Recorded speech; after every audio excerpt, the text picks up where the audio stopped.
Hello friend, welcome to the channel solution. आज के book review में हम instrumental method of drug analysis इस बुक के ऊपर बात करने वाले हैं। इस बुक के राइटर हैं जी विद्यासागर और ये pharma made press publication house के द्वारा पब्लिश किया गया किताब है। जब हम बात करते हैं एनालिसिस ऑफ ड्रग या इसके रिस्पेक्ट में कुछ इंस्ट्रूमेंट्स हैं या जो मेथड्स हैं इसके बारे में बात करते हैं, तो ये जो टॉपिक है वो मोस्ट ऑफ द केसेस बच्चों के लिए टफ हो जाता है, क्योंकि वहां पे बहुत सारे कॉन्सेप्ट को क्लियर करना जरूरी है। इसमें हम ये करते हैं कि कौन कौन से इंस्ट्रूमेंट्स को हम यूज करेंगे जब हमको किसी स्पेसिफिक ड्रग को एनालाइज करना होता है, उसकी प्योरिटी पता करनी होती है, उसका आइडेंटिफिकेशन करना होता है, उसका स्टैंडर्डाइजेशन करना होता है। तो यहां पे इंस्ट्रूमेंटल मेथड जो वर्ड है उस पर पूरा फोकस पड़ता है। और ऐसी किताब थोड़ी सी मात्रा में कम है आपके लाइब्रेरी में जो आपको बेसिक जानकारी प्रोवाइड करे। ना केवल ये आपको बी फार्मेसी के स्पेसिफिक सेमेस्टर में काम आएगा, बल्कि अगर आगे जाकर के आप अपना पोस्ट ग्रेजुएशन यानी कि मास्टर ऑफ फार्मेसी करना चाहेंगे तो ये जो एक सब्जेक्ट है वो एक कॉमन सब्जेक्ट के रूप में आपको पढ़ना पड़ेगा। चाहे आप अपना स्पेशलाइजेशन चाहे फार्माकोलॉजी रखें, फार्मास्यूटिक्स रखें, फार्माकोग्नोसी रखें या कोई और अलाइड ब्रांच को सेलेक्ट करें, आपको ये सब्जेक्ट पढ़ना ही पड़ेगा। लेकिन अगर आप अपना फ्यूचर चाहे तो बी फार्म के बाद चाहे तो एम फार्म के बाद इंडस्ट्री पे करना चाहते हैं, खास करके क्वालिटी कंट्रोल इस जगह पे आप अपना फ्यूचर बना के रखना चाहते हैं, तो आपको इस तरह के डिफरेंट जो मेथड्स हैं, इंस्ट्रूमेंट्स हैं, इसकी बेसिक और एडवांस दोनों तरह की जानकारी रखनी बहुत जरूरी हो जाएगी। तो आज का जो मेरा बुक है, जैसा मैंने आपको कहा कि ये है instrumental method of drug analysis by G Vidyasagar, यह आपके उस काम को करने में मदद करेगा। इसकी क्या क्या खास बात है, कौन कौन से कंटेंट हैं, क्या चीजें इसमें अलग रखी गई हैं, वो आपको मैं शेयर करूंगा। एक बात तो तय है कि ये जो बुक है वो बहुत सिंपल लैंग्वेज में दी गई है। जैसे इसी सब्जेक्ट के और भी जो ऑथर के बुक आते हैं, चाहे वो फॉरेन ऑथर के हो, तो वहां पे उनकी लैंग्वेज थोड़ी सी समझ में नहीं आती, और जहां पे हम लैंग्वेज के साथ अपना जो सामंजस्य है, तालमेल है, वो नहीं बिठा पाते, तो फिर हम कितना भी पढ़ लें वो एक्चुअल में क्या कहना चाह रहे हैं वो हमारे समझ में नहीं आता। यहां पे आपको लैंग्वेज पे कोई इशू नहीं होने वाला है। चलिए बात करते हैं इसके बेसिक कंटेंट के बारे में। तो इस बुक को आपको जब परचेस करेंगे या जब आप कहीं से देखेंगे तो आपको कौन कौन से कंटेंट मिलेंगे, एक बार ब्रीफ में इसके बारे में बात कर लेते हैं। आपको अगर ये पसंद आए, अगर आप इसे देखना चाहते हैं, तो अगर मुझे इसका कोई लिंक मिलता है परचेज करने के लिए तो मैं आपको वीडियो के डिस्क्रिप्शन बॉक्स में दे दूंगा, वहां से आप सैंपल चैप्टर या फिर इंडेक्स चाहें तो देख सकते हैं। इंडेक्स की अगर हम बात करें कंटेंट की, तो इसमें आपको मिलेगा क्रोमेटोग्राफी भी तो बहुत बड़ा है, इसके कई अलग अलग टाइप हैं। इवन आज तक मैं कह रहा हूं कि पूरी तरह से क्रोमेटोग्राफी मुझे समझ में नहीं आई है, एक्सेप्ट फ्यू पार्ट्स, क्योंकि हमने केवल उतना ही पढ़ा जितना हमको आवश्यक है। लेकिन अगर इस तरह की किताबें हमको पहले मिल गई होती जिसमें सब कुछ एक साथ मिल रहा है, डिफरेंट टाइप्स ऑफ क्रोमेटोग्राफी मिल रहा है, तो शायद हमारा नॉलेज थोड़ा सा और ऊपर गया हुआ होता। तो चलिए वापस आते हैं कंटेंट पे। तो सबसे पहले मिलेगा आपको क्रोमेटोग्राफी का बेसिक इंट्रोडक्शन, फिर आप पढ़ेंगे column chromatography, thin layer chromatography, paper chromatography, ion exchange chromatography, gas chromatography, high performance liquid chromatography, high performance thin layer chromatography, introduction to spectroscopy. अब आ गया आपका स्पेक्ट्रोस्कोपी, जो भी एक बड़ा सरदर्द है। Introduction to spectroscopy, UV and visible spectroscopy, fluorometry, nephelometry and turbidimetry, atomic absorption spectroscopy, flame photometry, mass photometry, आपका infrared spectroscopy, nuclear magnetic resonance spectroscopy, water analysis, validation, x-ray spectroscopy, और लास्ट में आपको एक क्वेश्चन बैंक मिलेगा जहां पे around 65 question आपको MCQs के फॉर्म में दिए गए होंगे एनालाइज करने के लिए। वो एक थोड़ा सा लैक है, वहां पे 65 की जगह ज्यादा होना चाहिए था, क्योंकि पूरी की पूरी बुक में 65 बहुत कम होते हैं, आपको थोड़ा सा और मिल सकता था। लेकिन बहुत जल्दी हम आपके लिए इसके एमसीक्यूज भी लेकर के आएंगे। बात हो गई इस बुक के कंटेंट के बारे में। अब हम बात कर लेते हैं कौन कौन सी खास चीजें हैं इसमें देखने लायक। किसी भी बुक को अगर आप समझते हैं कि वो बुक अच्छी है तो उसमें कुछ बेसिक पैरामीटर चेकलिस्ट होनी चाहिए, जो हमेशा कहते हैं। उस बुक का लैंग्वेज सबसे पहले तो इजी हो कि समझ में आ जाए। भाई अगर समझ में ही नहीं आएगा तो बुक को परचेस करने या देखने का क्या सेंस बनता है। दूसरा, उस बुक में डायग्राम, फ्लो चार्ट या फिर कोई और जो स्पेसिफिक की पॉइंट होते हैं फ्रेमवर्क में, वो मैक्सिमम से मैक्सिमम इंक्लूड होने चाहिए, ताकि बच्चों के लिए ये मल्टीपल एडवांटेज दे सके। तो आपके सेमेस्टर एग्जाम में, थ्योरी एग्जाम में तो मदद करे ही करे, डिफरेंट जो कॉम्पिटिटिव एग्जाम है उसके लिए भी काम आता है, और ये उसी बुक को एक तरीके से समझाया जा सकता है कि अच्छी है और ये बुक उस पैरामीटर को फॉलो करता है। इसमें अगर आप देखेंगे क्लासिफिकेशन ऑफ क्रोमेटोग्राफी को, तो क्लास सब में बाइफरकेट किया गया है इजी तरीके से, जिसको आप अगर देखेंगे तो मैं मोटा मोटा आपको बता दूं, based upon the nature of stationary and mobile phase. Mobile phase, stationary phase की जो नेचर है इसके अकॉर्डिंगली क्लासिफाई किया गया है। Gas solid chromatography, gas liquid chromatography, solid liquid chromatography, liquid liquid chromatography. दूसरा जो क्लासिफिकेशन है, बस मैं आपको 2-3 बताऊंगा। दूसरा जो क्लासिफिकेशन है classification based on instruments, instruments के हिसाब से किस किस तरह से क्लासिफाई किया गया। Column chromatography, paper chromatography. इसके बाद एक और क्लास मैं आपको दिखा दूं जिसमें आप देखेंगे जो इसका सब क्लास है वो है कॉलम क्रोमेटोग्राफी के बाद thin layer chromatography, gas chromatography, high performance chromatography based on principle of separation. अलग तरीके का क्लासिफिकेशन है कि सेपरेशन का प्रिंसिपल किस बेस पे है, उसके हिसाब से फिर अलग तरीके से क्रोमेटोग्राफी को क्लासिफाई किया गया है। फिर उसके अंदर सब क्लासेस है, तो ऐसे बहुत सारी चीजें हैं, सबको पढ़ के बताना पॉसिबल भी नहीं होगा। तो देखिए क्लासिफिकेशन पूरा डिटेलिंग किया गया है कि बेसिक्स आपका पहले तो मजबूत हो, उसके बाद धीरे धीरे उसके ऊपर कॉन्सेप्ट का ईंट एक के ऊपर एक आप रखते जाएं तो आपका बेस, आपका नींव तो मजबूत होकर ही जाएगा। दूसरा यहां पे आप देखिए instrumental method of drug analysis में जो सबसे जरूरी होता है वह इंस्ट्रूमेंट्स है, उसका कैलकुलेशन है, उसका जो फॉर्मूला है, उसका जो लॉ है, उसके जो basic application in respect to pharmacy है वो बहुत जरूरी होता है। इस पॉइंट पर अगर आप देखेंगे तो मोबाइल जो फेज है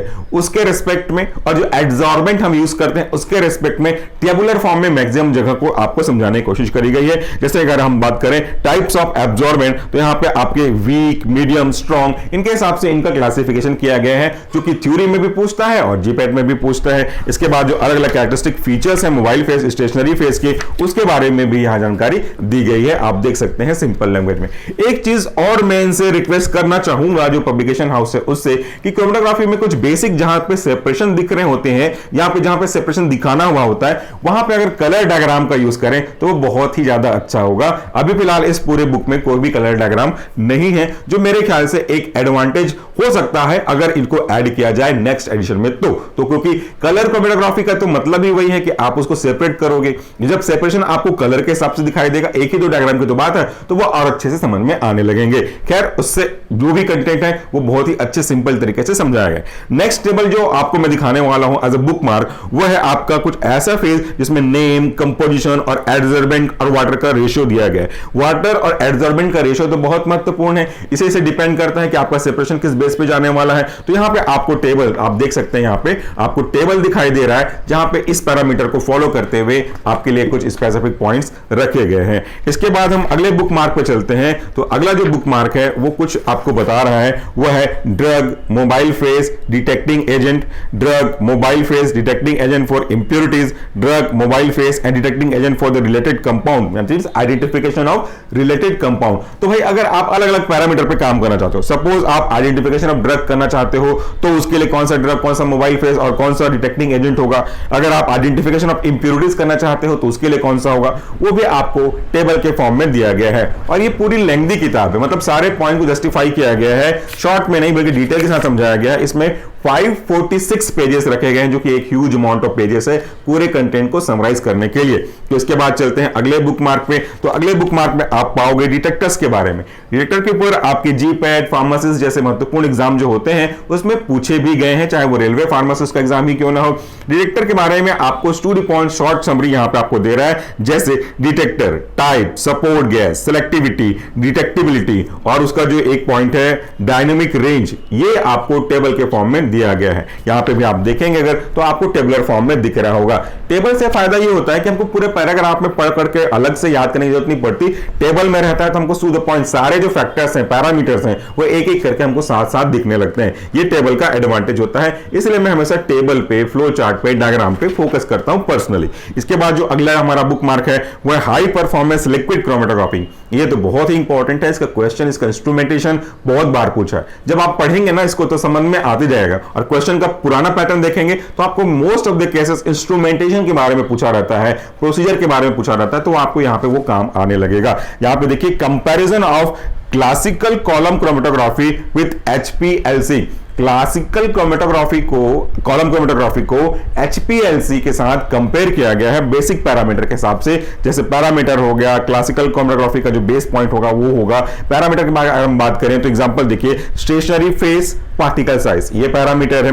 column size, length, internal diameter, column material, column packaging pressure, operating pressure, अलग अलग पैरामीटर हैं। इस पैरामीटर के साथ में आपके इन दोनों को क्लासिकल क्रोमेटोग्राफी कॉलम वाला और आपका HPLC, इसको कंपेयर किया गया है ताकि आपके लिए नॉलेज मिल सके। साथ में टाइप्स ऑफ HPLC को भी बाइफरगेट किया गया है, इसकी जितने भी फर्दर सब टाइप होते हैं वो सब है। क्लासिफिकेशन का तरीका भी मैंने आपको बताया था, जैसे कि based on mode of chromatography, based on the principle of separation. तो यहाँ पे आपको बाकी बुक में केवल क्लासिफिकेशन दे दिए जाएंगे। क्लासिफिकेशन सिंपल सा जो हमेशा फॉलो होता है, लेकिन क्लासिफिकेशन का भी एक टाइप है, वो आपको शायद दूसरे बुक पे ना दिखे, जितना मैंने देखा है। अगर किसी में होगा तो I am not sure, very sure, but जितना मैंने देखा है उसमें ये चीजें आपको नहीं मिली। सीधा सीधा स्ट्रेट फॉरवर्ड क्लासिफिकेशन दे दिया जाता है। अगले बुक मार्क पे चलते हैं, तो यहाँ पे आपको पूरा कलेक्शन ऑफ टेबल मिलेगा। ये पूरा जो पेज है वो पूरा टेबल का ही है, मतलब आपको जहां जहां पे जरूरत पड़ेगी टेबल आपके लिए वहां पे प्रेजेंट होगा ही होगा। इसमें देखिए instrumental method of drug analysis में जो सबसे इंपॉर्टेंट पॉइंट होता है, कंपैरिजन ऑफ डिफरेंट इंस्ट्रूमेंट्स। भाई इंस्ट्रूमेंटल मेथड ही तो कह रहा है ना, तो इंस्ट्रूमेंट्स में डिफरेंस क्या क्या हो सकते हैं, तो इसमें HPTLC और TLC में डिफरेंस किया गया है, आपका कंपेयर किया गया है HPTLC और HPLC में पूरी लंबा में। आपको HPTLC और HPLC में जो कंपैरिजन है बहुत ज्यादा दिया गया है ताकि आप इसको याद रख सकें, और ये तो एग्जाम का to the point direct question है।